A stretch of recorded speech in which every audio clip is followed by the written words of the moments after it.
Mes chers, bonjour. Dans cette vidéo, on va corriger l'exercice que je viens de donner. Donc, on va construire la courbe des fonctions de la première fonction f de x est égal à 3x plus 2 sur x plus 1 et puis la fonction x plus 3 sur x plus 5. Et voilà, on va commencer par la première. Alors, toujours on commence par l'ensemble de définitions. Alors, je ne l'ai pas écrit. L'ensemble de définitions, c'est clair que ce sont les x appartenant à R tels que x plus 1 différent de 0.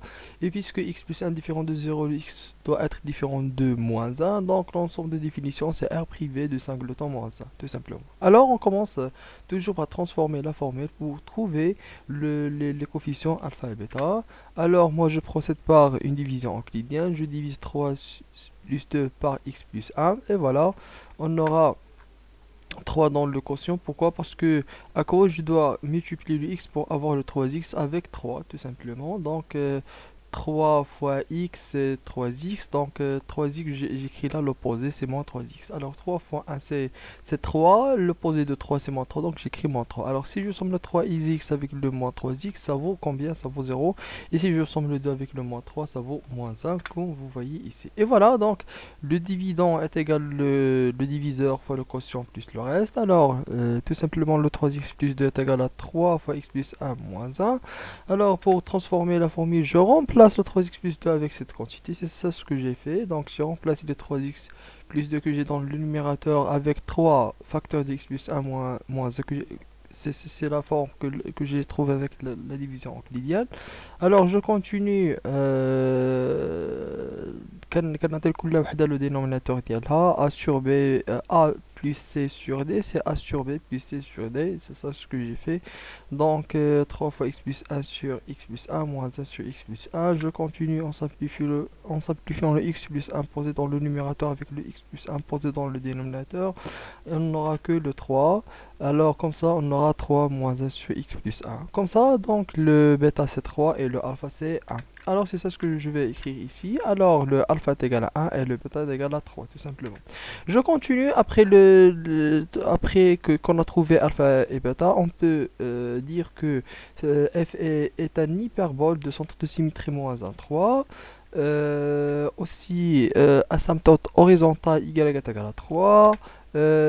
Asymptote verticale x est égal à moins 1. Tout ça c'est d'après la définition. Alors, je continue. La quatrième étape, c'est de chercher le discriminant pour savoir est-ce que c'est une fonction qui est croissante, croissante ou bien décroissante, décroissante. Alors, A c'est 3, B c'est 2, et C c'est 1 et D c'est 1. Pourquoi? Parce que la fonction s'écrit de cette forme. Je vais l'écrire ici. Parce que f de x est égal à combien? Parce que f de x est égal à 3x plus 2 sur x plus 1. Alors, celui-là, c'est A, c'est celui-là, c'est A, et ça, c'est B, je le pose ici. Et le coefficient multiplié fois x, c'est 1, donc j'écris là 1, c'est C. Et D, c'est quoi? C'est 1 aussi. Et voilà, comme ça, je peux préciser le coefficient A, B, C, D, et je continue le calcul, tout simplement. 3 fois 1 moins 1 fois 2, 3 fois 1 moins 1 fois 2, donc ça vaut combien? Ça vaut 3 moins 2, ça vaut 1. Et puisque delta est égal à 1 est strictement positif, donc notre fonction est croissante, croissante, d'après la règle. La dernière étape, c'est un petit tableau dans lequel on pose quelques nombres à droite de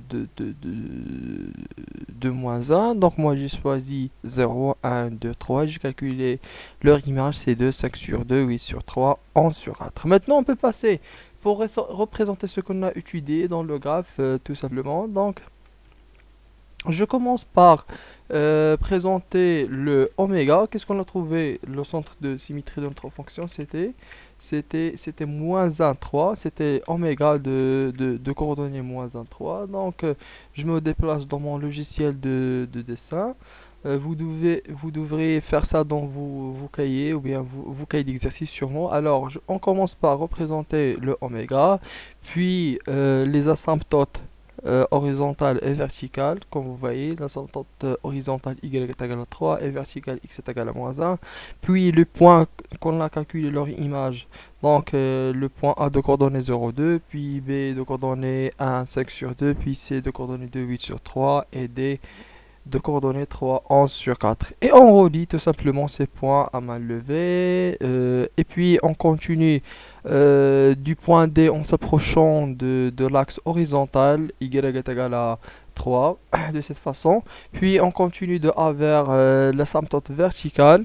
De cette façon, comme ça on a dessiné notre fonction sur moins 1 plus l'infini. On va faire d'une manière le symétrique de cette partie de l'autre côté par rapport au centre oméga, comme ça, et on a terminé notre fonction. C'est vraiment simple. Alors on a 5 étapes d'analyse et on passe à la représentation graphique. Alors maintenant, je vais commencer la deuxième question de la même procédure. Alors, toujours on commence par l'ensemble de définition. Dans ce cas-là, l'ensemble de définition, c'est x plus 5 différent de 0. Alors, c'est R privé de singleton moins 5, tout simplement, pour que le dénominateur ne soit pas nul. Alors, on commence par faire la division euclidienne de x plus 1 plus 3 sur x plus 5. Donc, à quoi je dois multiplier le x pour avoir le x? Pour avoir le x, je dois multiplier x seulement avec 1. Donc, 1 fois x, c'est x. L'opposé de x, c'est moins x, comme vous voyez ici. Et puis, 1 fois 5 c'est 5, donc j'écris l'opposé de 5 c'est moins 5. Alors si je somme x et moins x ça donne 0 et le 3 avec le moins 5 ça donne moins 2. Comme vous voyez ici, alors on a le dividende est égal au diviseur fois le quotient plus le reste. Donc x plus 3 est égal à 1 fois x plus 5 moins 2, donc c'est x plus 5 moins 2. Donc vous allez remarquer que c'est vraiment simple, ça ne demande pas de division euclidienne, mais moi toujours je préfère de faire un algorithme et de procéder d'une manière automatique par cet algorithme pour les gens qui ne veulent pas beaucoup réfléchir. Donc c'est ça. Sinon pour les gens les bras où ils simplifient la formule sans passer de la division euclidienne dans ce cas, donc ممكن يعني le x plus 3 باينة بأنه est égal à x plus 5 moins 2. Donc je continue. Donc كل وحدة نعطي le dénominateur ديالها, donc x plus 5 sur x plus 5 moins 2 sur x plus 5. On simplifie le x plus 5 sur x plus 5, on aura le 1 moins 2 sur x plus 5. Et voilà, on peut maintenant trouver le alpha et le bêta. Et voilà, donc le alpha est égal à 5 et le bêta est égal à 1. On continue, d'après la définition, le centre de symétrie c'est moins alpha bêta, c'est moins 5, 1. On continue, l'asymptote horizontale c'est d'équation y est égal à 1. L'asymptote verticale d'équation x est égal à moins 5. Alors maintenant on passe pour chercher le discriminant, la précision des coefficients A, B, C, D, parce que notre fonction est égale à x plus 3 sur x plus 5, donc le A c'est 1, B c'est 3, et C c'est 1 et D c'est 5. En calculant ça, 1 fois 5 c'est 5, moins 1 sur 3 c'est 3, donc 5 c'est moins 3, ça vaut 2, et delta elle est strictement positive, donc notre fonction est aussi croissante. Et voilà, on continue, on termine cette étude par un petit tableau, comme vous voyez ici, dans lequel j'ai choisi quelques nombres à droite de moins 5, j'ai choisi moins 4, moins 3, moins 2, moins 1. J'ai calculé leur image, j'ai trouvé que c'est l'image de moins 4 c'est moins 1, l'image de moins 3 c'est 0, l'image de moins 2 c'est 1 sur 3, l'image de moins 1 c'est 1 demi. Et voilà, maintenant on peut passer facilement à notre logiciel de dessin pour représenter ce qu'on a étudié. Et voilà, on commence par représenter le centre de symétrie, c'est le point oméga de coordonnées moins 5, 1. Puis les asymptotes horizontales, l'asymptote horizontale y est égal à 1, l'asymptote verticale x est égal à moins 5. Les points qu'on a calculé leur image A, B, C, D, comme vous voyez ici, on relie les points, on continue le dessin à main levée du point D vers l'asymptote horizontale de cette façon, puis du point A vers l'asymptote verticale de cette façon. Alors, et puis on fait le symétrique de cette partie par rapport au point de symétrie, c'est oméga de l'autre côté. Comme ça, on a terminé notre fonction. Merci pour votre attention, j'espère que vous avez bien compris ce que j'ai expliqué. Et si jamais vous avez des questions, si vous n'avez pas compris quelque chose, n'hésitez pas à poser vos questions dans le groupe WhatsApp. À la prochaine, je vous aime.